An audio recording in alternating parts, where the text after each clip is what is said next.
안녕하십니까, 레피드입니다. 1월 30일 빈메모리 반도체죠. 네, 파운드리주 5가지 제가 보기로 했는데요. 어제 이제 못 올렸기 때문에 오늘도 보도록 하겠습니다. 하지만 증시 먼저 보도록 하겠습니다. 증시가 이제 코스피 코스닥이 3% 이렇게 하락을 하면서 크게 오랜만에 이렇게 많이 내려섰습니다. 지금 최근에 이제 주식을 처음 시작하신 분들이라면 굉장히 당황스러울 그런 주식 하락인데요. 하지만 주식을 좀 오래 본 분들이라면 최근에 계속해서 고점 부근에서 주식, 네, 기관과 외국인을 주식이 매도하는 것을 보고 충분히 짐작이 가능한 그런 하락장이었습니다. 그래서 외국인은 1조 4천억 정도를 또 매도를 하면서 주가 하락을 끌어내렸고요. 지금 코스피 코스닥이 이렇게 3%씩 내려가다 보니 모든 지수가 다 내려가고 모든 섹터들이 하락장을 피하지 못했습니다. 그래서 이렇게 비메모리 관련주, 네, 파운드리주도 작게는 3%, 많게는 10%까지 하락하는 모습을 보였는데요. 저는 이제 시그네틱스라는 기업을 투자를 좀 하고 있습니다. 그래서 어, 상승 초기에 진입을 좀 해서 익절을 좀 하고 추가로 계속 상승이 나올 듯 하는 움직임이 보여서 계속 매수를 했는데요. 지금 또 장이 크게 하락을 하다 보니 또 조금 물려있는 그런 상황입니다. 하지만 계속해서 지금 파운드리주 그리고 비메모리 관련해서 투자가 늘어날 것으로 보이고요. 그래서 이렇게 5가지를 좀 주목을 하고 있습니다. 그래서 SF 반도체 같은 경우는 이제 삼성과 테슬라죠. 네, 삼성과 테슬라가 맞손을 잡아서 5나노 차량 반도체 개발에 강세를 띄었고요. SF 반도체 같은 경우는 이렇게 파운드리 말고 이제 비메모리 반도체를 공정, 네, 조립하고 네, 패키징하는 그런 기업입니다.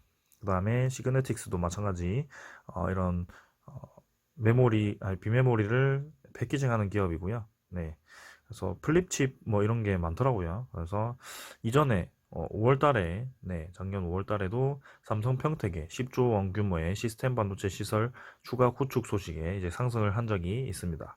그래서 이렇게 시스템 반도체에 대한 관심이 커지고 실제로 이제 테슬라가 내년에 크게 이제 많이 전기차를 생산함으로써 자동차에 들어가는 그런 차량 반도체가 많이 필요하다고 합니다. 그래서 그 TSMC죠. 삼성전자의 최강의 라이벌 비메모리 반도체의 최강자 TSMC가 이제 테슬라로부터 이제 주문을 너무 많이 받아가지고 차량 반도체를 생산하기 위해서 이 반도체 공장 자체를 이제 차량 반도체를 최우선으로 생산을 하겠다라고 공표를 하고 이렇게 비메모리 쪽에 힘을 많이 주는 모습입니다. 그에 따라서 이제 삼성전자도 비메모리 투자에 네, 힘을 쏟는 모습이고요. 이렇게 5종목 정도가 이제 관심을 많이 받고 상승을 많이 했었습니다. 이제 장이 좋지 않으면서 이렇게 빠졌는데요. 일단 시그네틱스부터 한번 보도록 하겠습니다. 시그네틱스 같은 경우는 네, 1,700원, 1,750원 정도까지 상승했다가 하락을 3일 정도 했고요. 사실은 엊그제죠. 엊그제 이렇게 꼬리를 말고 올라갔을 때 저는 이제 금요일에는 상승이 좀 나올 거라고 생각을 좀 했습니다. 근데 이제 장이 빠지면서 이렇게 같이 빠지는 모습이었는데요. 다행인 것은 막판에 다시 한번 매수량이 좀 들어오면서 주가가 좀 올라가는 모습이었고요. 상승에 비해서 하락할 때 그 거래량이 굉장히 작았고 점진적으로 이렇게 거래량이 감소한다는 점은 다시 한번 네, 시그네틱스가 거래량이 실릴 때 힘을 좀 받을 가능성이 좀 있습니다. 그래서 많게는 이제 21선이 쭉 올라올 때까지 네, 하락을 이어갈 수 있는데요. 네, 요때죠. 요 꼬리 달 때까지. 여기가 언제일까요? 한 1150원 아니면 1200원 선까지도 하락이 가능한 자리인 것 같습니다. 다음 주 장이 또 중요한데요. 지금 장이 이렇게 계속 전체적으로 내려버리면 개별 종목에 차트가 별로 소용이 없게 됩니다. 그래서 계속 주의를 하고 보고 있습니다. 근데 시그네틱스 같은 경우는 이 거의 상장 이후로 제일 최저점에 위치를 해 있다가 이렇게 차량 반도체 이슈와 함께 거래량이 터지면서 그것도 역대급 거래량이 터지면서 움직이기 시작했기 때문에 이대로 끝날 것 같지는 않습니다. 그래서 장 조정을 좀 받으면서 같이 좀 조정을 받는 모습이긴 한데요. 보통 이렇게 이슈가 뜬 기업들은 어, 일시적인 이슈가 아니라면 네, 계속해서 실적이 증가할 수 있는 그런 이슈가 떴다면 주가는 계속 상승할 가능성이 높습니다. 그래서 어느 정도까지 내려간 이후에 다시 한번 양봉을 좀 띄우면서 올라가지 않을까라는 생각인데요.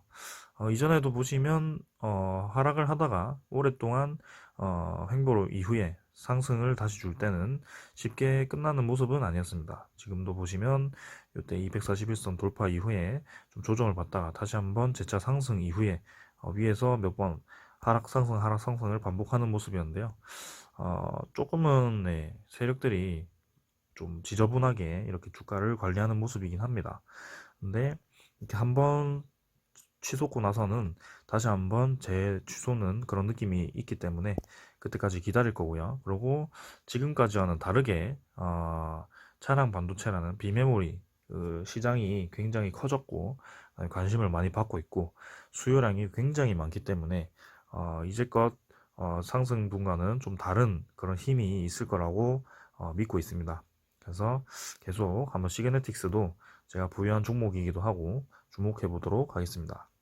그 다음은 SFA 반도체고요. SFA 반도체도 이렇게 상한가를 칠 정도로 네, 큰 이슈를 받았습니다. 그래서 이 정도로 이제 SFA 반도체가 상한가가 쳤을 때가 이제 언제였죠? 저기 밑에 있을 때 한번 상한가 치고 올라가긴 했었는데요. 그때도 보시면 상한가 친 이후에 며칠 이렇게 음봉을 때리고 그 다음에 다시 한번 재차 상승 이렇게 얘는 계단식으로 주가를 올립니다. 결국에는 길게 보았을 때는 주가가 이때부터 이때까지 아주 많이 몇 배, 한 4배 정도 상승을 했는데요.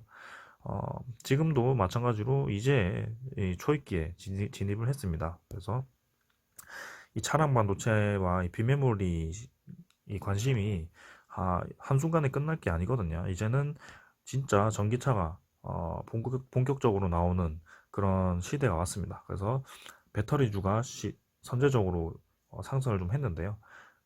반도체주가 지금 이제 코로나로 인해서 생산에 차질이 좀 생기다 보니까 이제 갑자기 공급에 비해서 수요가 급격하게 증가해버린 겁니다.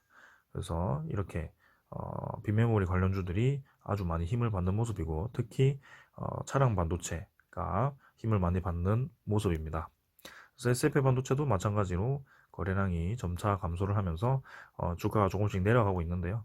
이것도 이제 증시에 따라서 같이 하락한 거기 때문에 크게 신경 안 쓰셔도 될 것 같습니다. 네, SFA 반도체도 다시 한번 시세를 줄 것이라고 보고 있고 지금은 네, 크게 이제 6,500원 선까지만 뭐 하락을 할 수 있을 것 같은데 계속 상승할 것으로 보고 계속 지켜보시면 될 것 같습니다. SLB 반도체 같은 경우는 제가 오랫동안 네, 리뷰를 좀 해왔고 계속 상승을 외쳐왔던 그런 종목이기 때문에 이대로 끝날 것 같지 않습니다. 그래서 월봉상으로도 만원까지 충분히 가능한 종목인 것 같습니다. 다음 AD칩스고요. AD칩스는 제가 이 5가지 중에는 조금 불안한 모습이 있습니다. 사실 왜냐하면 대주주 지분이 4%밖에 되지 않기 때문에 이 대주주나 이런 재무 쪽으로는 조금 불안한 기업이긴 한데요. 최근에 이제 삼성전자에 납품하는 기업으로 좀 주목을 받고 그런 비메모리 네, 시스템 반도체의 그런 기업으로 주목을 좀 받으면서 힘을 받은 모습입니다. 그래서 딱 적절하게 이제 241선 돌파 이후에 241선을 디디고 481선 다시 한번 디디고 돌파하는 모습이었고 거래량이 점차 감소하면서 이제 다시 한번 이렇게 양봉을 띄우면서 시세를 한번 줬는데요. 이런 식으로 이제 SFM 반도체와 시그네틱스도 동일하게 저는 생각을 하고 있습니다. 그래서 이렇게 점진적으로 거래가 감소하면서 주가가 조금 조정을 받을 때 다시 한번 거래가 터지면서 힘을 주는 모습. 전형적으로 이제 계단 형식의 그런 상승 차트의 네, 초입기입니다. 그래서 AD칩스 또한 지금 조정을 좀 받긴 하지만 중간중간에 이렇게 세력이 갑자기 끌어올리는 그런 차트가 보이긴 합니다. 그래서 AD칩스 또한 같이 이렇게 시스템 반도체에 힘을 좀 받고 같이 진행이 좀 되지 않을까라는 생각이고요. 월봉상으로는 얘는 크게 많이 오르지 못했던 그런 기업이긴 합니다. 그래서 다른 그런 SF 반도체 시그네틱스에 비해서는 조금은 확신을 하지 못하겠지만 그래도 다 같이 이렇게 올라갈 것 같은 느낌이고요. 확실히 세력이 운전을 하고 있다라고 보여집니다. 네, 그래서 얘도 꾸준히 한번 보도록 하겠습니다. 다음 IA고요. IA도 하락장에서 굉장히 강하게 유지를 하다가 결국에는 장 하락을 이기지 못하고 3% 정도 하락을 했는데요. 뭐 크게 얘도 많이 조정을 받지 않았습니다. 코스피 코스닥이 내린 거에 비해서 많이 조정을 받지 않았고 얘도 계속 똑같은 패턴으로 한번 상승 이후에 오랫동안 한 일주일 7일에서 9일 정도 네, 횡보를 한 이후에 추가 상승을 하는 모습이기 때문에 지금도 정상적인 흐름으로 보이고 있습니다. 그래서 21선이 올라갈 때쯤에 다시 한번 슈팅이 나오는 그런 느낌이 나올 것 같은데요. 일단은 외국인이 한번 크게 들어왔다 나간 모습이었는데 얘도 차량 반도체와 관련이 있기 때문에 이렇게 주가가 많이 오른 것이고요. 이전 그 아까 AD칩스, 시게네틱스, SFA 반도체보다는 사실 많이 상승해 있는 주가이긴 합니다. 근데 이제 좀 주목을 많이 받는 것 같고 월봉상으로는 좀 저점인데 주봉상으로는 조금은 높이 위치해 있기 때문에 그래도 상승 모멘텀이 다른 종목에 비해서는 조금 약할 수도 있다라고 말씀드리겠습니다. 이미 많이 올랐기 때문에. 근데 확실한 것은 얘도 거래량이 터졌고 이제까지 볼 수 없었던 그런 힘이 있습니다. 그래서 같이 보도록 하겠습니다. 러셀도 마찬가지고요. 상승 힘 좋게 유지하다가 이렇게 하락장을 이기지 못하고 하락을 했고요. 이렇게 거래가 죽으면서 점진적으로 조금씩 조정을 받다가 다시 한번 힘을 주면서 상승을 하려고 했는데 장이 워낙 좋지 않다 보니 같이 하락을 한 모습입니다. 그래서 장 하락이 좀 멈춘다면 얘도 같이 상승이 가능한 그런 종목인 것 같고요. 투자자는 얘도 외국인이나 뭐 기관이 크게 샀다가 이제 조금 매도하는 모습이긴 한데 그래도 좋게 좋게 보고 있습니다. 얘도 거래량이 워낙 많이 터져가지고 월봉상으로는 이전에도 한번 크게 터진 적이 있지만 이전에는 움직이지 못했는데 최근에 이제 터졌을 때 강하게 움직이는 모습 그리고 이전에 도달했던 그 가격을 넘어서고 오랜 최고점을 찍어버렸습니다. 그래서 사상 최고가를 달리고 있기 때문에 더더욱 좋아 보이고요. 러셀 같은 경우도 좋게 좋게 진행이 될 것 같습니다. 그래서 개인적으로는 지금 제가 제일 기대하는 종목 중에 하나고요. 이 5가지가 빅메모리가 이제부터 좀 힘을 많이 받고 특히 차량 시스템, 패키징, 그 다음에 조립, 반도체 조립, 그 다음에 시스템 설계 이런 쪽 기업들이 작은 기업들이 많이 관심을 받을 것 같습니다.